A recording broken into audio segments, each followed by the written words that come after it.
என்னோட main question வந்து பார்த்தீங்கன்னா, இப்போ டிஎம்கே கவர்மெண்ட் வந்து நீங்க வந்து அவ்வளோ கான்ஃபிடென்ட்டா சொல்றீங்க. கண்டிப்பா வந்து 2020 அதெல்லாம் வந்து திரும்பி வர மாட்டாங்கன்னு சொல்றீங்க. But DMK is big machinery. அவங்க என்னதான் சொன்னாலும் மத்த கட்சியோட கம்பேர் பண்ணும்போது, தமிழ்நாடுல கம்பேர் பண்ணும்போது பெரிய மெஷினரி. பிளஸ் பெரிய பணபலமும் இருக்க ஒரு கட்சி.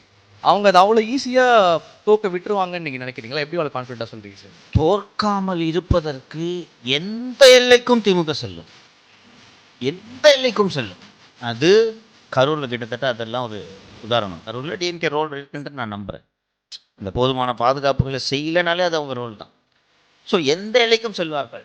இதை மீறி மக்கள் அவர்களை வீழ்த்துவார்கள்னு நான் நம்புகிறேன். நீங்கள் எல்லாம் முயற்சி பண்ணுங்க. என்ன ஜனங்க 6 கோடி ஜனங்க என்ன அவ்வளோ முட்டாளாங்க? நீங்கள் ஒரு ஓட்டுக்கு 5000 ரூபாய் கூட போடும். அதை மீறி அவர்கள் தோற்கடிக்கப்படுவார்கள் என்று நான் உறுதியாக நம்புகிறேன். இன்றைக்கி நம்ம அக்டோபர் செகண்ட் வீக்கில் இருக்கோம்.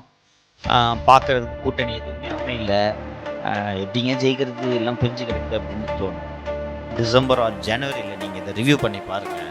தானாக வாழ்க்கை